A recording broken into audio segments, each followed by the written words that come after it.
अस्सलाम वालेकुम जी। तो आज हम बनाने लगे हैं देगी वाइट बीफ पुलाव की रेसिपी, जो कि बहुत लाजवाब रेसिपी होने वाली है। 1 किलो की रेसिपी मैं आपको देने जा रही हूँ।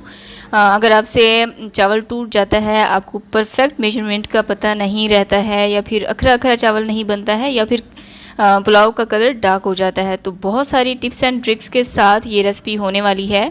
अस्सलाम वालेकुम, मैं हूं उर्वा और आप देख रहे हैं ice and spice YouTube channel. तो रेसिपी को आखिर तक देखा करें ताकि आपसे कोई भी इम्पोर्टेंट चीज़, कोई भी इम्पोर्टेंट टिप आपसे मिस ना हो और आपकी रेसिपी ख़राब ना हो। स्पेशली बिगिनर्स के लिए मैं पूरी कोशिश करती हूँ कि ईच एंड एवरीथिंग आपको समझाने की। तो चलिए मज़ीद टाइम वेस्ट किए बिना रेसिपी को बनाना स्टार्ट करते हैं। बहुत ही खुशबूदार ये बीफ पुलाव बनकर तैयार होता है। सब्सक्राइब करें ice and spice YouTube channel को, साथ में घंटी का बटन प्रेस करके ऑल पे क्लिक करें और पाएं डेली अपडेट। तो जी बिस्मिल्लाह करके रेसिपी को बनाना स्टार्ट करते हैं। 1 किलो की रेसिपी मैं आपको देने जा रही हूँ और मैं बीफ के साथ बनाने जा रही हूँ। आप सेम रेसिपी को फॉलो करते हुए मटन के साथ भी इस रेसिपी को बना सकते हैं। अच्छा, यहाँ पर मैंने 3 पाव यानी कि 850 ग्राम के जितना मैंने बोनलेस गोश्त लिया है, और बाकी मैंने बोन्स के साथ लिया है, क्योंकि जो हड्डी वाला गोश्त होता है ना, उसके साथ पुलाव बहुत मज़े का बनता है, इसलिए मैंने सारा बोनलेस गोश्त का यहाँ पर इस्तेमाल नहीं किया है। इसको आपने बहुत अच्छे से वॉश कर लेना है, और जिस तरह से मैंने रखा हुआ ना छन्नी से, इस तरह से आप नीचे कोई बर्तन रख के इसको साइड पर रख दीजिएगा 15-20 मिनट पहले, ताकि इसमें जितना भी ब्लड होगा ना वो सारा निकल जाएगा। अब यहाँ पर मैं आपको चावल भी दिखा देती हूँ। मैंने जो चावल लिए हैं वो है सेला राइस, गोल्डन सेला राइस जो होता है ना, वो वाला लिया है, और ये 450 रुपये किलो मुझे मिला था। इसको 3 से 4 दफ़ा अच्छे से वॉश करके फिर आपने इसको भिगो के रख देना है, कम से कम भी 3 घंटे के लिए। मैंने इन राइस को 3 घंटे के लिए भिगो के रखा था, ठीक है। अब यहाँ पर कुछ साबुत मसाले देख लेते हैं। साबुत धनिया मैंने लिया है 1 खाने का चम्मच, सौंफ 1 खाने का चम्मच, और ज़ीरा मैंने लिया है 1 चाय का चम्मच, 2 मैंने तेज़ पत्ते लिए हैं, और 1 बादियान का फूल लिया है जो कि टूटा हुआ था।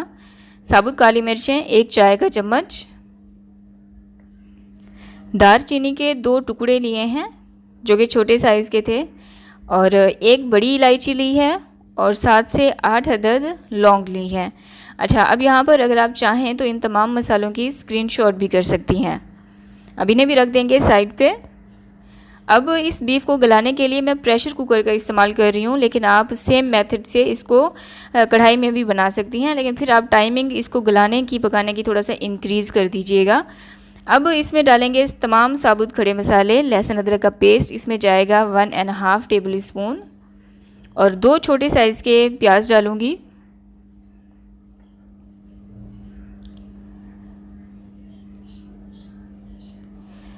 अब 1 किलो बीफ के लिए मैं यहाँ पर यहाँ पर मैंने आपको दिखाना था कि जिस गिलास की मेजरमेंट मैंने चावलों के लिए रखी थी ना, अब सेम गिलास को इस्तेमाल करते हुए ही मैं यहाँ पर पानी का इस्तेमाल करूँगी, क्योंकि यखनी बीफ पुलाव है, तो फिर इसकी मेजरमेंट परफेक्ट हमारे पास रहनी चाहिए, ताकि जब मैं यखनी की मेजरमेंट करूँ ना, तो मेरे पास कोई कन्फ्यूजन ना रहे किसी भी किस्म की, और आपके लिए भी कोई कन्फ्यूजन ना रहे। अब 1 किलो में मैंने 5 गिलास पानी का इस्तेमाल किया है, और जो चावल थे वो थे 4 गिलास। 4 गिलास चावल के लिए मैंने 5 गिलास यहाँ पर पानी का इस्तेमाल किया है। इसी के साथ ही इसमें डालेंगे आधा खाने के चम्मच जितना नमक। इसको ढककर पकाएंगे। सीटी आने के बाद आपने इसकी टाइमिंग को नोट करना है। कम से कम भी आधे घंटे के लिए आप इसको लाजमी पकाइएगा, और अगर आप कढ़ाई में इसको पकाएं तो फिर आप 40 से 45 मिनट तक के लिए इसको पकाएं, या फिर तब तक जब तक कि गोश्त गल नहीं जाता। अब यहाँ पर मैंने आपको दिखाना था, ये देखें, ये जो साइज़ है ना प्रेशर कुकर की, इसके साथ मैंने जितना मर्ज़ी अच्छे से बीफ को वॉश किया, लेकिन फिर भी इसके साइड ये जाली जाली सी रह गई है। ये ब्लड होता है, और इसके अंदर जितनी भी कोई डस्ट वगैरह होती है ना, वो सारी इस तरह से साइड पे चिपक जाती है, तो आपने इसको रिमूव कर देना है।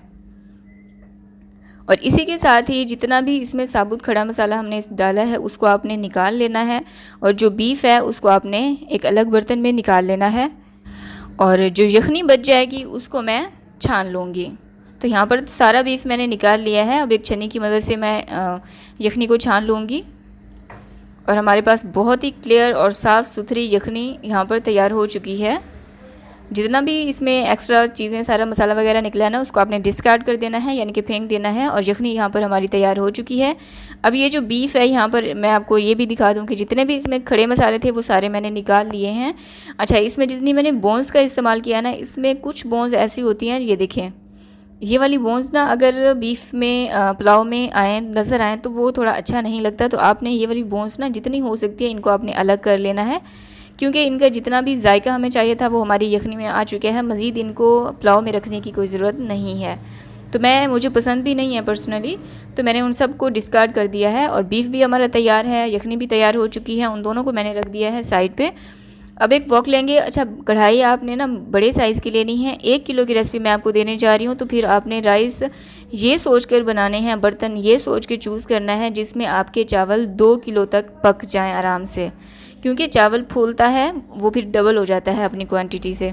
अब 1 किलो के लिए मैंने इसमें इस्तेमाल किया है 1 कप से थोड़ा सा कम कुकिंग ऑयल, और इसमें मैंने डाले हैं 2 बड़े साइज़ के प्याज, जिनको मैंने बारीक बारीक स्लाइसिस में कट कर लिया था। अब यहाँ पे प्याज को फ्राई करते वक्त आपने इस चीज़ का ख़ास ख्याल रखना है कि इन्हें बिल्कुल भी डार्क कलर की तरफ नहीं लेके जाना, क्योंकि आपके प्याज डार्क कलर के हो जाते हैं, इसीलिए आपका जो पुलाव है वो खुशगवार सा नहीं बनकर तैयार होता, उसका कलर थोड़ा सा डार्क हो जाता है। तो इस टिप को भी आपने लाजमी फॉलो करना है। अब यहाँ पर डालेंगे कुछ साबुत खड़े मसाले, चाहें तो स्क्रीनशॉट कर सकते हैं। ज़ीरा लिया है 1 चाय का चम्मच, बादियान का फूल 1 अदद, 6 से 7 अदद लौंग लिए हैं, 1 बड़ी इलायची ली है, 3 से 4 अदद हरी इलायची ली हैं, 2 दालचीनी के टुकड़े लिए हैं, 1 चम्मच चाय का चम्मच साबुत काली मिर्चें और 2 तेज़ पत्ते लिए हैं। इसको कढ़ाई में डालने के बाद इन तमाम मसालों को सिर्फ़ और सिर्फ आपने 30 सेकंड के लिए या फिर 40 सेकंड के लिए क्रैकल करना है, या फिर तब तक जब तक कि इसमें से खुशबू उठना स्टार्ट हो जाए। बहुत ज़्यादा यहाँ पर आपने इनको नहीं पकाना। इसी के साथ ही इसमें डालेंगे लहसुन और अदरक का पेस्ट 2 खाने के चम्मच, भर के 2 खाने के चम्मच आपने इस्तेमाल करना है। इसको भी अच्छे से भून लें ताकि लहसुन अदरक का भी कच्चापन ख़त्म हो जाए और हल्का सा ना लाइट गोल्डन सा ये हो जाए। अब इसमें डालेंगे हरी इलायची का पेस्ट 2 से 3 खाने के चम्मच, अब अपने जायके के मुताबिक भी डाल सकते हैं। इसको अच्छे से भून लेंगे। और अब मैं इसमें डालूँगी बीफ, और बीफ की 3 से 4 मिनट लगा के आपने अच्छे से भुनाई करनी है, और वो भी हाई आंच पर। 3 से 4 मिनट बीफ को अच्छे से भूनने के बाद अब मैं इसमें डाल रही हूँ नमक। नमक मैंने यखनी में भी डाला था आधा खाने का चम्मच, और यहाँ पर भी मैंने डाला है 1 खाने का चम्मच। फ्रेश कुटी हुई काली मिर्चें 1 खाने का चम्मच, और गरम मसाला इसमें जाएगा 1 चाय का चम्मच।